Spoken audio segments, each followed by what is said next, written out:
తెలంగాణ ఉద్యమకారులపై ఉన్న కేసుల్ని ఎత్తివేస్తూ నిర్ణయం తీసుకుంది సర్కార్. దీనికి సంబంధించిన ఫైలుపై కొద్దిసేపటి క్రితమే నాయన నరసింహారెడ్డి సంతకం చేశారు. మొత్తం 690 కేసుల్ని ఎత్తివేస్తూ నిర్ణయం తీసుకున్నారు. ఈ కేసులన్నీ ముఖ్యంగా హైదరాబాద్, వరంగల్, కరీంనగర్ జిల్లాల్లోనివే.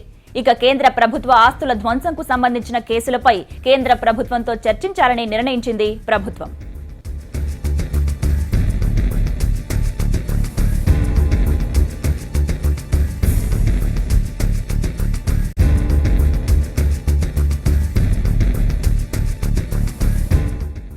తెలంగాణ ఉద్యమకారులపై ఉన్న కేసుల్ని ఎత్తివేస్తూ నిర్ణయం తీసుకుంది సర్కార్. దీనికి సంబంధించిన ఫైలుపై కొద్దిసేపటి క్రితమే నాయన నరసింహారెడ్డి సంతకం చేశారు. మొత్తం 690 కేసుల్ని ఎత్తివేస్తూ నిర్ణయం తీసుకున్నారు.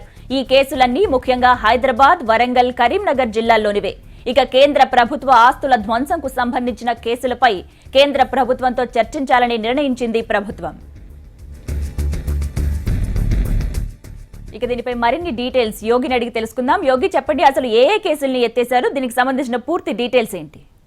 గీత, మనం చూసినట్టయితే తెలంగాణ ఉద్యమ నేపథ్యంలో ఉద్యమకారులపై అంటే ప్రధానంగా చూసినట్టయితే విద్యార్థులు, అదేవిధంగా యువకులపై నమోదైనటువంటి కేసులు ఏవైతే ఉన్నాయో ఉద్యమ సమయంలో అంటే 2009 నవంబర్ నుంచి ప్రారంభమైనటువంటి కేసులు దరిదాపు తెలంగాణ రాష్ట్రం సిద్ధించేంత వరకు జరిగినటువంటి అన్ని కేసులపై కూడా కేసులు ఎత్తివేయాలని చెప్పేసి కూడా ఉద్యమం కొనసాగిన నేపథ్యంలో కూడా విద్యార్థులపై కేసులు పెట్టేటువంటి సందర్భాలు కూడా ఉన్నాయి గత ప్రభుత్వంలో. సో ఆ కేసులన్నిటి కూడా కేసులు ఎత్తివేస్తామని చెప్పేసి గత సర్కార్ చెప్పినప్పుడు కేవలం పెటీ కేసులు లేకుంటే రాస్తారోకోలకు సంబంధించిన కేసులు మాత్రమే తొలగించిన పరిస్థితి కూడా ఉంది. అయితే ఇప్పుడు తెలంగాణ రాష్ట్రం ఏర్పడిన తర్వాత ప్రధానంగా అతి ముఖ్యమైనటువంటి కేసులు అంటే దాడులకు సంబంధించిన కేసులు కావచ్చు, కేసీఆర్ దీక్ష సమయంలో జరిగినటువంటి పంజాగుట్ట కేసులు కావచ్చు, ఉస్మానియా యూనివర్సిటీలో కేసులు కావచ్చు, లేకుంటే అక్కడ బస్సులపై దాడులు చేసినటువంటి కేసులు కావచ్చు, లేకుంటే మొత్తం హైదరాబాద్, సైబరాబాద్ పరిధిలో జరిగినటువంటి కేసులు, అదేవిధంగా వరంగల్ కాకతీయ యూనివర్సిటీ స్టూడెంట్స్ మీద కావచ్చు,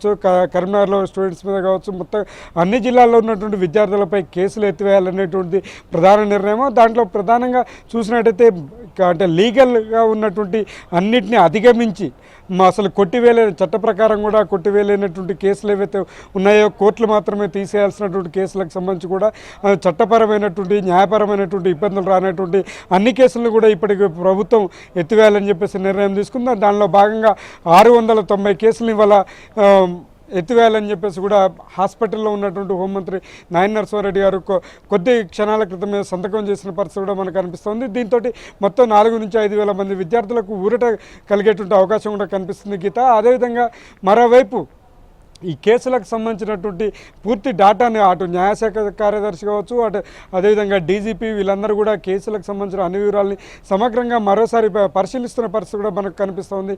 ఇంకా మిగిలిన కేసులు ఏవైతే ఉన్నాయో వాటన్నిటి కూడా త్వరితగతిన ఎత్తేయాలనేటువంటి వారి ఆలోచన ఉన్నట్టు తెలుస్తుంది. ఎందుకంటే ఈ నెల నుంచి అక్టోబర్ 1 నుంచి తెలంగాణ ప్రభుత్వం యొక్క పథకాలు కావచ్చు, లేకుంటే తెలంగాణ ప్రభుత్వం యొక్క పని విధానం కూడా అక్టోబర్ 1 దసరా నుంచి మొదలవుతుందని చెప్పేసి ఇప్పటికే ముఖ్యమంత్రి గారు చెప్పడం జరిగింది. దీని నేపథ్యంలో మొత్తం ఇటు సివిల్ సప్లైస్ కావచ్చు, అదేవిధంగా కేసులు ఎత్తివేత కావచ్చు, కళాకారుల పెన్షన్స్ కావచ్చు, లేకుంటే కొత్త విధానాలన్నిటి కూడా తెలంగాణ ప్రభుత్వం యొక్క మార్కు చూపించడంలో భాగంగా ముందుకు పోతున్న పరిస్థితి మనకు కనిపిస్తూ ఉంది గీత.